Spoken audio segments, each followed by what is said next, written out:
Are you ready to transform your summer into an epic splash-tastic adventure? Say goodbye to wasteful, single-use water balloons and hello to the ultimate in reusable, eco-friendly fun with reusable water balloons. Check out the link in the video description to get yours on Amazon today. A man repeatedly punched his neighbor in the face after a friendly social visit turned violent. David Harrison had taken some vegetables over to his neighbor, who invited him in for a few drinks. But an argument later erupted and Harrison attacked the man, punching him a total of 4 times in the face and leaving him with cuts and bruises. It's not clear what the disagreement was about, but at one point Harrison shouted, "Do you think you are the ing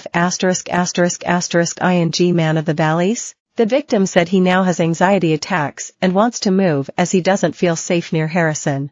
Harrison, 37, of Main Street, Bishop Wilton, Yorkshire, admitted assaulting his neighbor, causing actual bodily harm and another offensive assault as he appeared at Hull Crown Court.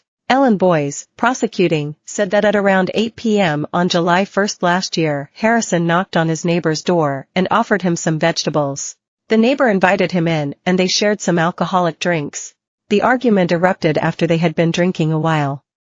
Harrison left the house, but returned about 10 minutes later and knocked on the door. When the neighbor opened the door, Harrison began shouting aggressively. He then punched the man 3 times in the face, leaving the victim leaning against his car. Harrison pushed the neighbor across the bonnet of the vehicle and shoved him to the ground, causing him to land on his back. Harrison walked towards him and shouted, "Do you think you are the ing man of the valleys?" while leaning over him.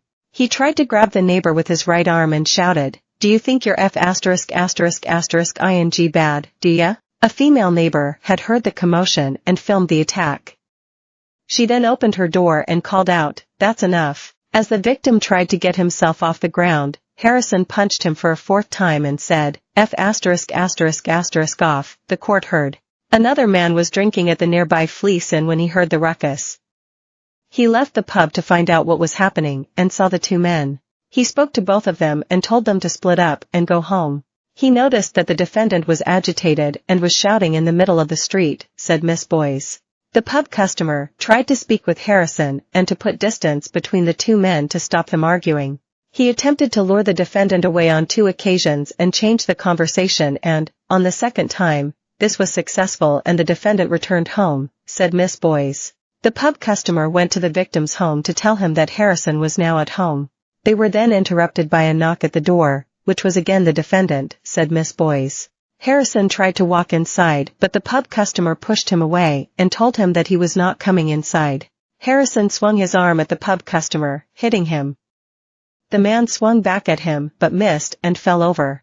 The defendant's partner and daughter showed up and he then walked back to his address with them, said Miss Boyes.